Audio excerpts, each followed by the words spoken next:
everybody, it's Higher Power Historian with a video on another topic, injustice. If you are a human in society, you know what injustice feels like. Your lungs being crushed, your heart sinking to your gut. It happens constantly on the macro level with beasts like terrorism, war, and hunger uprooting the lives of people who did nothing wrong. It happens as frequently on the individual level. Maybe you trusted someone that deliberately led you into a trap. Maybe you were skipped over, punished for something you didn't do, abandoned by people who were supposed to care about you.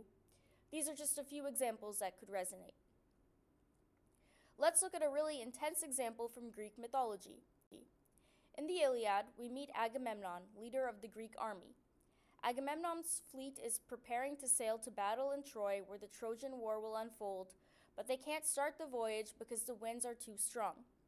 The theory is that Agamemnon must have angered the god Artemis, who is now punishing him with this impenetrable storm. Agamemnon finds out that to appease Artemis and finally sail, he must sacrifice his daughter Iphigenia. So Iphigenia and her mother are summoned to camp under the pretense that Iphigenia is going to marry the glorious warrior Achilles. In actuality, she's going to be killed with a knife on her wedding altar. From here, we get different variations of the myth. In some retellings, Iphigenia realizes she is going to be sacrificed and nobly and consentingly offers herself.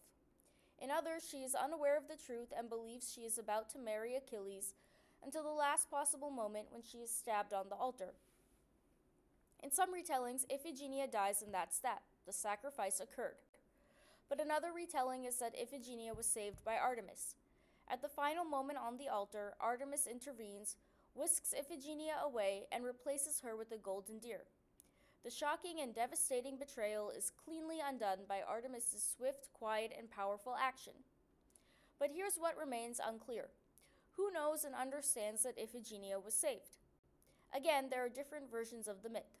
In some, the entire Greek army realizes that Artemis has accepted this deer as a substitute, yet in others they avert their eyes to avoid seeing the bloodshed and miss whatever occurs. Only Iphigenia's mother receives a message later that her daughter has been saved. In any case, Iphigenia was gone. The winds cleared and the army was able to sail to Troy, seemingly confirming that the sacrifice was complete. Iphigenia's rescue was not dramatic, public, and obvious like her betrayal.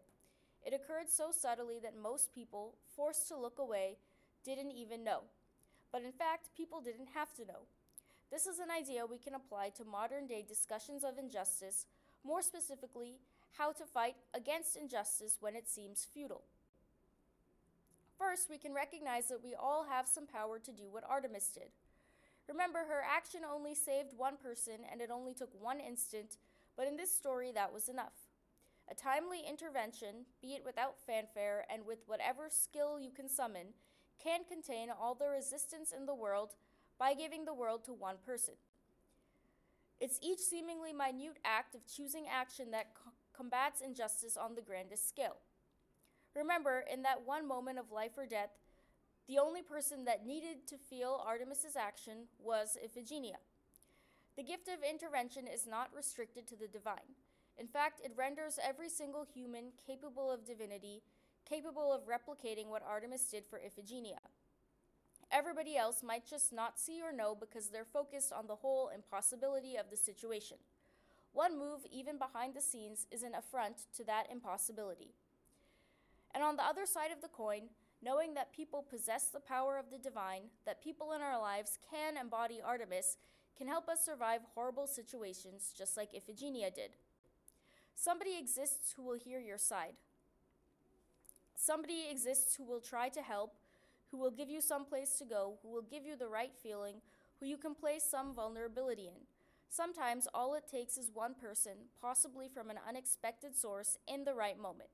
The people with this power walk among us. In fact, you are one such person yourself.